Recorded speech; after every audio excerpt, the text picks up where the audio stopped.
오두막 편지, 너는 내 세상 어디에 있는가? 그 산 중에 무엇이 있는가? 연말에 편지를 몇 통 받았다. 평소에는 서로가 잊은 채 소원히 지내다가도 한 해가 저무는 길목에 이르면 떠오르는 얼굴이 있게 마련이다. 내가 존경하는 목사님 한 분은 해마다 카드를 보내주는데 올해도 거르지 않고 더 늦기 전에 스님 만나 많은 이야기 나누고 싶소라고 회포를 전해주었다. 이런 게 사람 사는 세상의 일이 아닌가 싶다. 한 친구의 편지에 불쑥 이르기를 그곳 산중에는 무엇이 있느냐고 선문답처럼 물었다.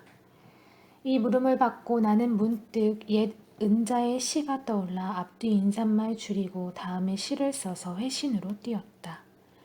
산중에 무엇이 있는가? 산마루에 떠도는 구름, 다만 스스로 즐길 뿐 그대에게 보내줄 수 없네. 옛날 깊은 산 속에 숨어 사는 한 은자에게 그 산 중에 무엇이 있기에 거기 머물러 세상에 나오지 않는가라고 친지가 물었다. 은자는 그 친지에게 답하기를 자신의 거처에는 이렇다 할 아무것도 없지만 산마루에 떠도는 무심한 구름이 있을 뿐이라고 했다. 그러면서 덧붙이기를 이런 경지는 혼자서나 조촐히 즐길 뿐 그대에게는 보내줄 수 없노라고 말한다. 이 시를 통해 우리는 그 은자의 욕심을 떠난 담담하고 소탈한 삶을 엿볼 수 있다. 구름 이야기가 나온 김에 한 가지 더 보태겠다. 고려 말 태고 보우 스님의 문집에 구름 덮인 산을 노래한 운산음이 있는데 그 가운데 이런 구절이 나온다. 산 위에 흰 구름은 희고 산 속에 시냇물은 흘러간다. 이 가운데서 내가 살고자 했더니 흰 구름이 나를 위해 산모퉁이를 열어놓았네. 흰 구름 속에 누워있으니 청산이 나를 보고 웃으면서 걱정 근심 다 부려놓았구려 하네. 나도 웃으면서 대답하기를 산이여 그대는 내가 온 연유를 아는가. 내 평생 잠이 모자라 이 물과 바위로 잠자리 삼았노라. 청산은 나를 보고 웃으면서 말하네. 왜 빨리 돌아와 내 벗이 되지 않았는가. 그대 푸른 산 사랑하거든 덩굴 풀 속에서 편히 쉬게나. 옛 사람들은 그 무엇에도 쫓기지 않고 이런 운치와 풍류를 지니고 넉넉하게 살 줄을 알았다. 자신이 자연의 한 부분임을 알고서 그 품에 안겨 동화될 수 있었다. 세상살이에 달라지고 지치게 되면 산에 들어가 숲속에서 쉬면서 자기 자신의 자취를 돌아보곤 했다. 어느새 문득 해가 기울고 새해를 맞이하게 되었다. 해가 바뀌면 나이 어린 사람에게는 한 해가 보태지고 나이 많은 사람에게는 한 해가 줄어든다. 당신은 지금 어느 쪽인가? 보태지는 쪽인가? 줄어드는 쪽인가? 그러나 보태지고 줄어드는 일에 상관이 없는 사람이 있다. 그는 육신의 나이에 집착하지 않고 언제 어디서나 순간순간 자신에게 주어진 일에 최선을 다하면서 최대한으로 살고 있는 사람이다. 이런 사람은 시간에 구애받지 않고 세월의 물결에 휩쓸리지 않고 그 자신답게 살아간다. 삶은 끝없는 변화이다. 그리고 날마다 새로운 시작이기도 하다. 우리 자신과 세계가 우리를 에워싸고 있는 상황이 수시로 변해가면서 새롭게 전개되고 있다. 우리가 한숨 한숨 들이쉬고 내쉬는 생명의 숨결도 흐르는 강물처럼 낡은 것과 새 것이 잇따르고 있다. 이게 바로 살아있는 생명의 흐름이다. 이런 흐름 속에서 우리가 제정신을 바짝 차리지 않으면 목표도 지향도 없이 어디론지 끝없이 표류하고 만다. 덧없는 세월 속에서 의미 없는 삶으로 막을 내린다면 우리 인간사가 너무도 허무하지 않겠는가. 우리 시대에 이르러 인류가 쌓아 올린 문명은 그 중심을 잃은 채 휘청거리고 있다. 당당한 인간으로서 삶의 중심을 잃어버린 채 인간들 스스로가 그 설 자리를 무너뜨리고 있는 현실이다. 모든 존재와 현상은 서로 연결되어 있다. 연결의 고리가 튼튼하면 조화와 균형을 이룬다. 개인이나 사회 또는 국가를 물을 것 없이 조화와 균형이 곧 건강이다. 그런데 오늘의 우리 사회는 그 조화와 균형을 잃어가고 있다. 현대인들의 가슴은 아스팔트로 포장되어 간다는 말이 있는데 그만큼 삭막해서 생명의 싹이 움틀 여지가 없다는 소리다. 가슴은 존재의 핵심이고 중심이다. 가슴은 모든 것의 중심이다. 가슴 없이는 아무것도 존재할 수 없다. 생명의 신비인 사랑도, 다정한 눈빛도, 정겨운 음성도 가슴에서 싹이 튼다. 가슴은 이렇듯 생명의 중심이다. 그 중심의 기능이 마비된 것을 우리는 죽음이라고 부른다. 오늘의 문명은 머리만을 믿고 그 머리의 회전만을 과신한 나머지 가슴을 잃어가고 있다. 중심에서 벗어나 크게 흔들리고 있다. 가슴이 식어버린 문명은 그 자체가 크게 병든 것이다.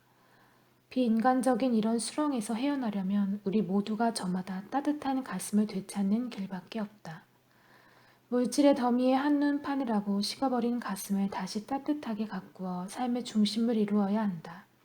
따뜻한 가슴만이 우리를 사람의 자리로 되돌릴 수 있다. 따뜻한 가슴은 어디서 오는가? 따뜻한 가슴은 저절로 움트지 않는다. 이웃과의 정다운 관계를 통해서, 사물과의 조화로운 접촉을 통해서 가슴이 따뜻해진다. 새벽 달빛 아래서 예물을 마치고 뜰에 나가 새벽달을 바라보았다. 중천에 떠있는 18의 달이 둘레의 무수한 별들을 거느리고 있다. 잎이 져버린 돌배나무 그림자가 수묵으로 그린 그림처럼 뜰가에 번진다. 달빛이 그려놓은 그림이라 나뭇가지들이 실제보다도 부드럽게 푸근하다. 밤새 게을물 소리에 씻겨 투명해진 새벽달을 바라보면서 언젠가 화집에서 본 심전 안중식의 성제 수관도가 연상되었다. 소리가 나무 사이에서 난다는 그림인데 표현을 달리하자면 숲속에서 들려오는 소리다. 숲속에 사는 한 사내가 달빛 아래 누군가를 기다리는 듯 살인문 쪽을 유심히 바라보고 있는데 찾아오는 이는 없고 바람과 휘몰아치면서 그의 머리카락과 나뭇잎이 심하게 나부끼고 있는 풍경이다. 어쩌면 그는 방 안에서 바람 소리를 듣다가 밖에 누가 오는 듯한 소리를 듣고 문 밖으로 나와본 것인지도 모른다. 중천에 떠있는 새벽달을 바라보면서 떠오른 그림이다. 새벽달은 게으른 사람들에게는 만나보기 어렵다. 누구에게나 똑같이 주어진 하루 24시간이지만 그 시간을 유용하게 쓸 줄 아는 사람들만이 누릴 수 있는 자연의 은혜다. 이 우주에 살아있는 모든 것은 한 곳에 머물러 있지 않고 움직이고 흐르면서 변화한다. 한 곳에 정지된 것은 살아있는 것이 아니다. 해와 달이 그렇고 별자리도 늘 변한다. 우리가 기대고 있는 이 지구가 우주 공간에서 늘 살아 움직이고 있다. 무상하다는 말은 허망하다는 것이 아니라 항상하지 않다, 영원하지 않다는 뜻이다. 그러므로 고정되어 있지 않고 변한다는 뜻이다. 이게 우주의 실상이다. 이 변화의 과정 속에 생명이 깃들이고 이런 변화의 흐름을 통해서 우주의 신비와 삶의 묘미가 전개된다. 만약 변함이 없이 한 자리에 고정되어 있다면 그것은 곧 숨이 멎은 죽음이다. 살아있는 것은 끝없이 변하면서 거듭 형성되어 간다. 봄이 가고 또 오고 여름과 가을과 겨울이 그와 같이 순환한다. 그것은 살아있는 우주의 호흡이며 율동이다. 그러니 지나가는 세월을 아쉬워할 게 아니라 오는 세월을 유용하게 쓸 줄 아는 삶의 지혜를 터득해야 한다. 요즘 돌아가는 세태를 유심히 살펴보면 우주의 호흡과 같은 자연스러운 움직임과 흐름을 인위적으로 저지하고 막으려는데 큰 병통이 있는 것 같다. 불경기로 인해 세상의 흐름이 막히고 있다. 경제활동이 원활하지 못해서 돈이 잘 안 돌아가는 현상이다. 물건의 거래가 활발하지 않고 상업이나 생산활동에 활기가 없다. 그래서 여기저기서 기업이 무너지고 있다. 다른 말로 하자면 돈줄이 막혀 그 힘으로 움직이던 경제활동이 멈추어선 것이다. 비전문가의 처지에서 주제넘는 참견 같지만 우리가 몸담아 사는 세상 일이니 모른 채 할 수가 없다. 세상 일은 여러 가지 현상이 얽히고 설켜 서로 영향을 주고받으면서 연관되어 있다.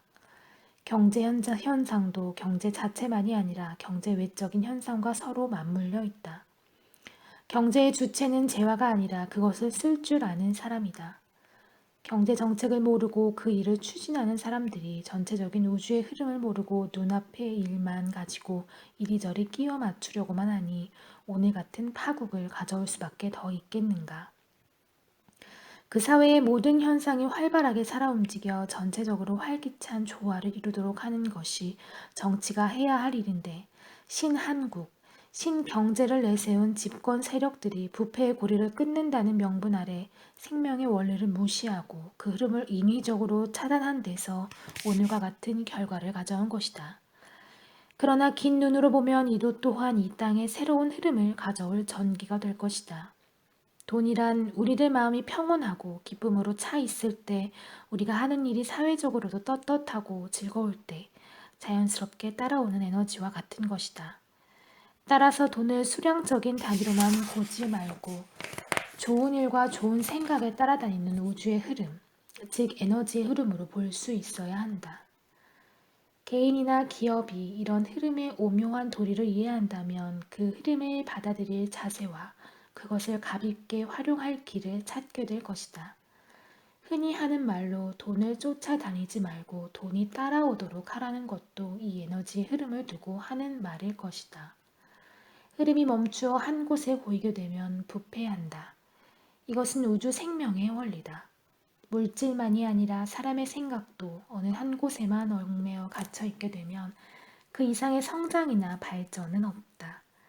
그래서 늘 새롭게 시작하라는 것이다. 살아있는 물은 밤낮 없이 흐르면서 스스로도 살고 남들도 살린다. 새벽 달빛 아래서 흐름에 귀 기울이다.